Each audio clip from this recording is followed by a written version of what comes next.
Dan pemirsa untuk mengetahui perkembangan peristiwa penjemputan paksa 14 pasien di klinik Bakti Padma Blora, sudah terhubung bersama kami melalui sambungan telepon PLT Kepala Dinas Kesehatan Kabupaten Blora, Lilik Hernanto. Pak Lilik, apa kabar Pak? Kabar baik, Mas. Ya, Pak mungkin bisa dijelaskan mengapa hal ini bisa terjadi Pak? Apa yang mendasari keluarga menjemput paksa ke-14 pasien tersebut? Ya mungkin faktor kejenuhan ya, sudah memang betul sudah terlalu lama. Dia masuk itu ada yang mulai tanggal 4 Mei bertahap itu ya, sampai 7 Mei sampai hari ini. Jadi sudah lebih 1 bulan. Jadi mereka juga ada 16 orang, saya koreksi bukan 14, 16 yang masih kita pantau kemarin itu memang sudah lebih dari 1 bulan. Dan sudah kita swab ada yang minimal 4 kali dan ada yang sudah 6 kali. Tapi memang belum sembuh-sembuh karena sembuh itu harus 2 kali negatif ya swabnya. Ya mungkin mereka memang tidak sabar, sudah lelah begitu ya.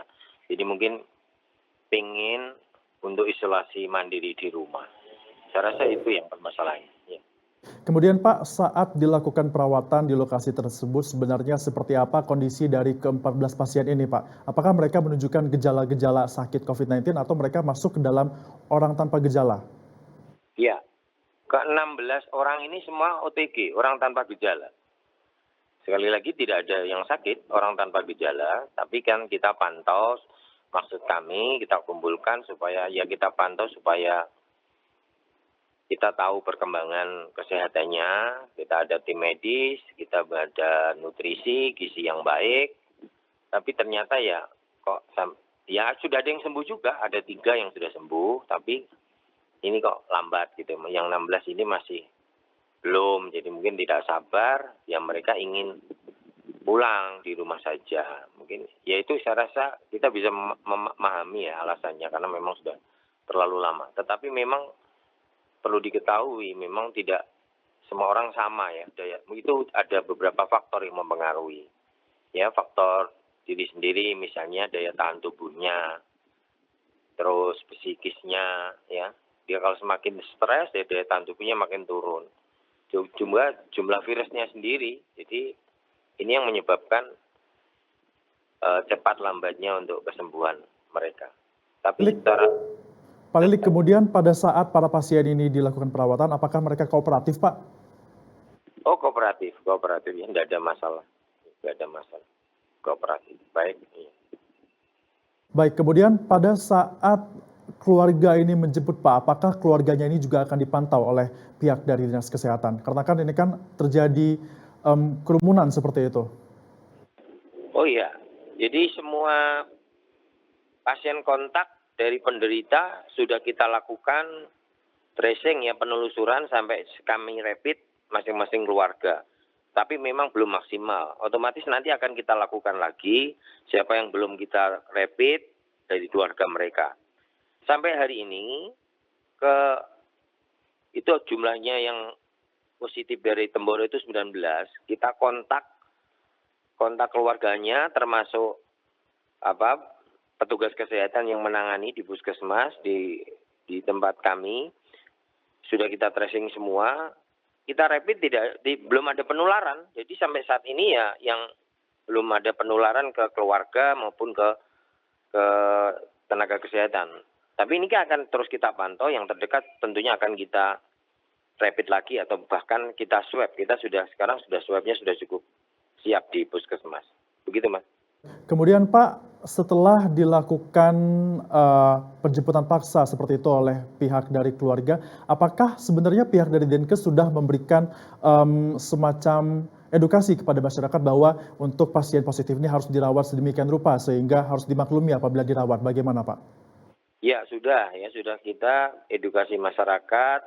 Makanya kemarin juga sebetulnya ada kesepakatan di antara kita kalau memang menginginkan isolasi mandiri, ya resikonya tetap mereka harus tahu karena mereka belum sembuh, ada risiko penularan juga untuk keluarga dan masyarakat sekitar.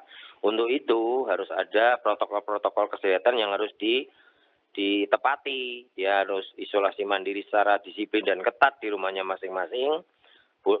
belum boleh keluar rumah sebelum dinyatakan sembuh dalam hal laboratorium ya. Jadi dia harus 2 kali swab-nya negatif. Kalau belum ada swab itu ya otomatis belum boleh keluar, masih tetap isolasi. Dan ini perlu pemantauan kerjasama dari keluarganya itu sendiri, kepala desa, ya, tidak ada tim dari puskesmas. Jadi semua harus tahu dan masyarakat sudah kita imbau. Ini tidak perlu didiskriminasi, tidak perlu dikucilkan, kalau perlu malah perlu didukung.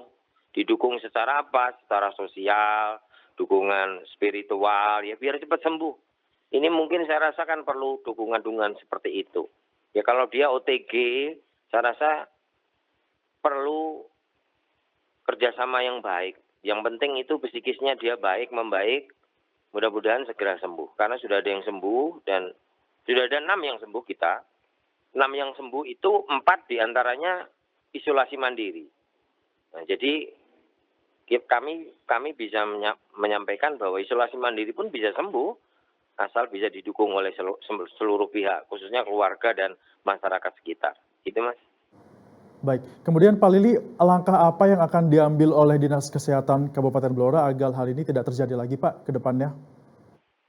Ya, tentunya kita akan meningkatkan edukasi lagi. Jadi memang yang untuk keluarga ini perlu kesabaran. Ya memang penyakit ini tidak semua orang sama. 14 hari selesai sembuh belum tentu. Ya jadi pengobatan itu kita hasilnya berupaya. Soal hasil masing-masing tentunya berbeda. Banyak faktor yang mempengaruhi. Perlu kesabaran, perlu kedisiplinan untuk semuanya. Kemudian untuk masyarakat juga, masyarakat sekitar sekarang tidak boleh lagi mendiskriminasi, mengkucilkan para pasien, ya baik itu yang sudah terkonfirmasi positif secara real time PCR, apalagi baru rapid test saja kadang-kadang sudah dikucilkan. Ini yang perlu kita luruskan, kita benahi bersama. Karena virus ini memang mudah menular. Tetapi kalau kita tahu pencegahannya dalam mematuhi protokol kesehatan untuk physical distancing, social distancing, pakai masker, mencuci tangan pakai sabun, itu kita tidak akan mudah tertular. Secara ilmiah kita kalau bisa melaksanakan physical distancing dengan baik, social distancing dengan baik, memakai masker, kalau di mana saja ketemu orang lain, apalagi ketemu pasien tadi, menjaga jarak, itu 85% mencegah terjadi penularan. Begitu, Mas. Baik, tentunya kita harapkan Pak Lilik agar penyebaran virus COVID-19 dengan upaya-upaya tadi bisa ditekan di Kabupaten Blora, Jawa Tengah. Terima kasih Pak Lilik Hartanto sudah bergabung bersama kami di Metro News.